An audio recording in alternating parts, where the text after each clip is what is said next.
Hi, my name is Amy Beeson, and I'm studying software engineering at Brigham Young University, Idaho. Hi, and I'm Lorna Brown, and I'm a web design development major at Brigham Young University, Idaho.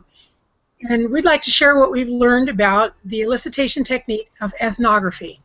First, we would like to talk about what is ethnography, and we would like to why we use ethnography, the procedure for it, important techniques, its effectiveness, and the advantages and disadvantages. We'd like to begin by discussing what ethnography is in its most basic form. Something important to note is that ethnography is not unique to software. Understanding this helps to get a better idea of what it is. Next slide. Ethnography involves observing the way that users interact with an existing system. It is used in air traffic control, police work, office work, and even for things as simple as understanding photocopier use. Next slide. There are many reasons that ethnography is a highly favored method of requirements elicitation. Requirements engineers have turned to ethnography more and more over the years. Next slide. Because of the need to understand the nature of work of a system. We need to understand the context that a system will need. Something important to note is that ethnography provides insights that we simply don't get from other forms of user analysis. This is because many users do not know how to articulate their expertise, or users do not understand how to articulate knowledge that they consider common knowledge. Next slide. Ethnography has become so prominent in part because many system problems emerge because their design pays insufficient attention to the social context of work. Because of this, it is vital to observe key components of software use, including how social interaction is involved. This is simply not able to be observed in forms such as interviews. Next slide. Another important thing to note is that ethnography provides real-world observation. The ethnographer is able to understand the real-world aspects of a social setting in its naturalistic environment. And it is also able to do this using first-hand experience of a field worker. It seeks to present a portrait of life as seen and understood by those who live and work within the domain concerned. Because of this, it enables us to get a good picture of what is going on in that environment. Next slide. To continue to talk about the procedure a little bit, we would like to give a brief overview of that. Next slide. The procedure is comprised in its most basic form of two components. First, studying how a user currently performs a task, and second, noting problems and possible areas of improvement. An ethnographer will spend as long as necessary in the working environment observing and noticing practices, social cooperation, and processes. And this will likely be used in the class project in order to understand our target user and the current problems with the system. Other methods will simply not give us the insight we need into how the user currently performs the task and what is wrong with that method and how it can be improved. Ethnographic analysis is often strongly correlated with prototyping throughout the requirements engineering process, as seen in the following slide.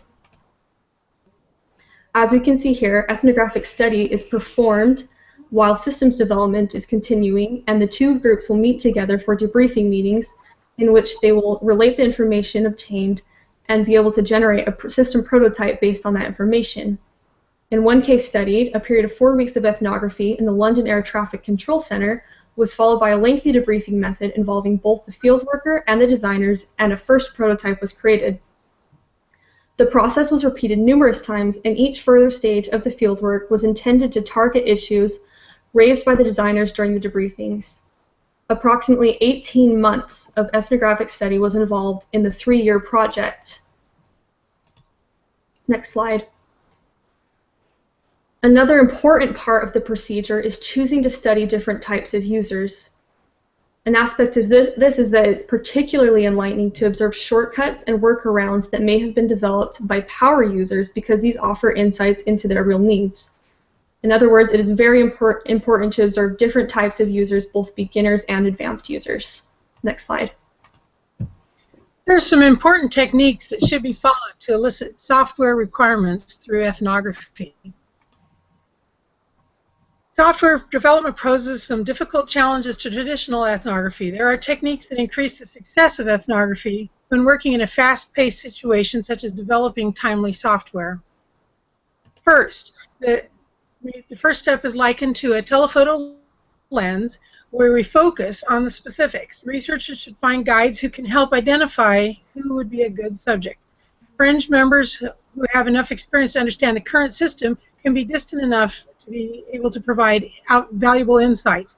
Employees often know some of the problems and also make good subjects. Second, observation. Rapid ethnography requires multiple researchers observing different groups at the same time.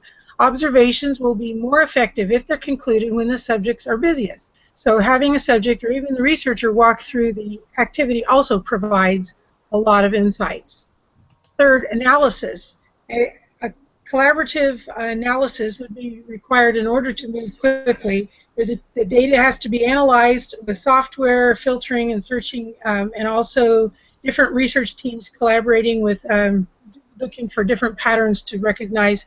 And there are many traditional ethnography techniques that can also help identify the patterns. Rapid ethnography is growing and evolving. The human-computer interaction can shorten the time required for observation if they focus their efforts, pick more useful informants, and work with other teams to analyze the data. This is something we will also be doing in our class project. Effectiveness. Ethnography can be very effective when compared with other forms of elicitation. It is typical for requirement engineers to use interviews to elicit needs in a potential system. However, there are some limitations to interviews. Participants can often explain their basic duties, but some of the things they do are practically impossible to communicate verbally. Some things are best understood only through watching the participants' work. Video ethnography can be a particularly useful form of requirements elicitation. It allows researchers to view the subject's behaviors repeatedly. Also, this helps researchers discover more details, which helps them see a better understanding of the nuances and other complexities of the situation. There's an effective example of the effectiveness of videography, video ethnography in the city market dealing rooms. The technology supplier had noticed a possible business need because the dealers were reporting their deals on paper, and he felt that a voice recognition system would be more useful. They conducted a video-based study looking for ways that the technology would be able to improve the system, and also any possible speech to use in the system. Also, analysts were sent in to observe people in person, asking questions when possible. This is a couple of pictures of the city dealing room where the dealers are talking over the phone, and also the second picture is where they're showing they're collaborating. It is a collaborative process. So one of the individual lessons learned was that the dealers used complex talk full of abbreviations and jargon. Understanding was also dependent on the context. Dealers would assume that people on the phone could see important information on their own computer screens. They didn't mention the state of the market, names of the shares, or currency of trading because they knew the buyers could see that information. The speed of the deals were very rapid, about one deal for every 5 seconds. Collaborative lessons was it showed that the dealers were working together very closely. They would continue a conversation that they had started earlier. They would just pick it up later. And the meaning of the conversations were dependent on the current state of the market. Also, dealers were aware of what their colleagues were doing and made their actions noticeable to the other dealers. This seemingly archaic tickets were actually important to the communication. For example, ripping a ticket from the book signified a deal had been made. The noise in the room was a purpose. It was making the collaborations possible. So what did we learn?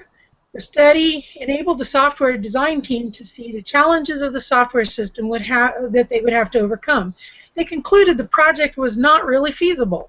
The technology supplier decided to cancel the project, and ethnography prevented a lot of wasted time and money.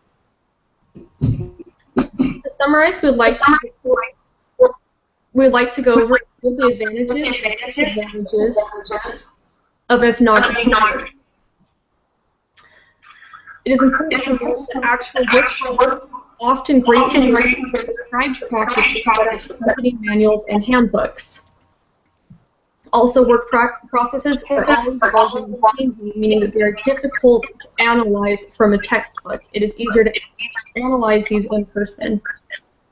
Likewise, workers often find it difficult for their needs and knowledge, and that means that ethnographers are able to firsthand. Next slide. A few disadvantages are the fact that it is very difficult to organize and can often be a prolonged process. It is also very difficult to use with interdisciplinary work. However, this is often what it is most effective for. It is also difficult to communicate the observed results because often these include high volumes of data. Next slide.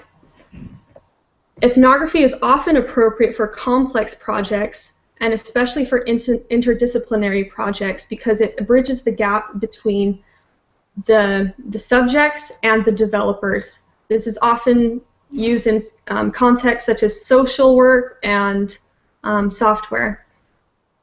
Ethnography would be inappropriate for a small and/or very simple project, or a project where the target user's needs are already very readily and easily understood. In conclusion, while ethnography can be a lengthy and difficult process, it is one of the most effective means of requirements elicitation, and it is worth the effort.